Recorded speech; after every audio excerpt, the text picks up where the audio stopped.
So my name is Lynn Lewis. I am a former Cooper Square. I was a tenant when I lived here from 80 to 85.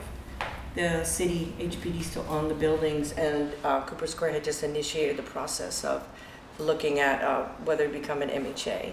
I came here, I first came on this block because I made friends with Alex Harsley, who is a photographer on this block, and we became friends. He's the first friend I made in New York City. And I got really excited about Cooper Square because I myself had, I'm from a rural area. My family has lost farms, and long story there. And so I've always been really interested in the idea of who controls the land that they live on and that they work on. And when I lived here, there happened to be 900 or more or less men's shelter beds around the corner. And you would have to, it was like an obstacle course in the morning walking down the street. There were so many homeless folks. And fast forward, I'm the director of Picture the Homeless. When I lived here, we were using crowbars to open empty apartments and move homeless families in them. My rent was $75 a month. I was a student. I was on welfare. I would never have survived if I didn't have cheap rent. And there's no way to disconnect having cheap rent and affordable housing and having people fight for that. It doesn't happen without the organizing. So I've been very close friends with many of the organizers at Cooper Square because at that time, it wasn't just a job, I probably spent 6 weeks on Valerio's couch having my own personal struggles, and people fed each other, people came to each other's houses. We had to move, when we had no heat and hot water for 6 weeks one winter, I think it was 81, the winter my daughter was born, we were moving older people into apartments of buildings that had heat. And our meetings were about, go check on elderly people in this building to see if they have heat, and let's get extra blankets. And that's how we survived the whole time. And a lot of us are still friends today.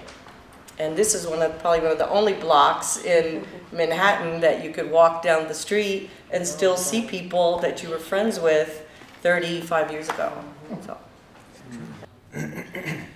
So yeah, I think the housing movement has really kind of over the past 30 or so years really become about preservation, and then in this market where market-driven rents have skyrocketed, and regulated apartments, landlords are opting out of rent regulation like project-based Section 8 and Mitchell-Lama. So we have now more than 53,000 people in the shelter system, and it's estimated like hundreds of thousands of people doubled and tripled up with relatives. So when we're at Picture the Homeless, we're talking about housing. We're talking about we need new units of housing. So we need to preserve housing so more people don't become homeless. But if we don't figure out how to create new affordable units of housing that's permanently affordable, then this is never going to end. So we have at Picture the Homeless always looked at Cooper Square as a model of preservation and creation of new units. And so back about a year and a half ago, we catalyzed this alliance, the New York City Community Land Initiative, that really built on several years of meetings with progressive planners and grassroots organizations, with Tom Ngadi and Peter Marcuse, Picture the Homeless, several other groups. Cooper Square was at some of those. And so we're looking at a policy, like citywide policy perspective.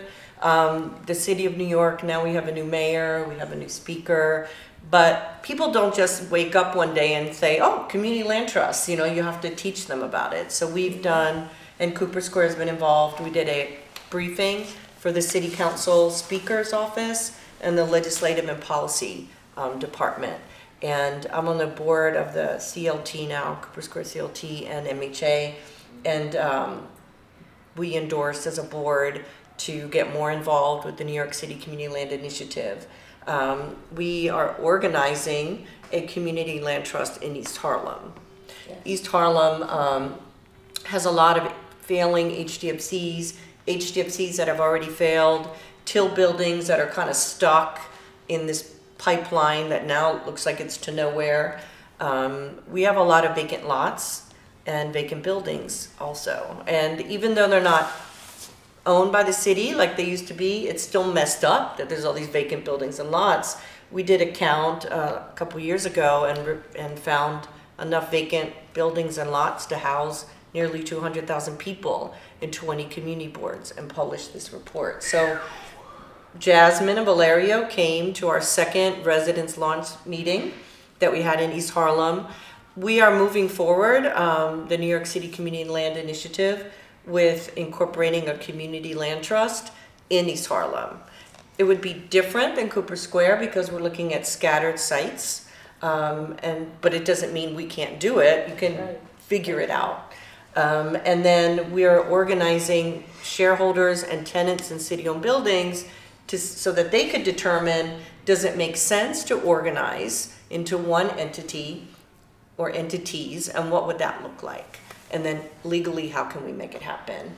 And we have support from Josh with his other hat on from the new school. There's about 80 some buildings that we've already targeted for door knocking and met with folks. We still have foreclosure issues in East Harlem, and then we have things like the third-party transfer program and the asset sales program that the city really has been using these programs under Giuliani and Bloomberg to transfer struggling buildings into the hands of private for-profit developers that then can just sit on them and do nothing. Dangerous. Or use them for speculatory purposes. So there's a tremendous amount of opportunity still. And there's a tremendous amount, there's damage that's been done, but even in this neighborhood, there's opportunities. And so I think that Cooper Square has a really leading role to play in saying here's an example of something that has worked.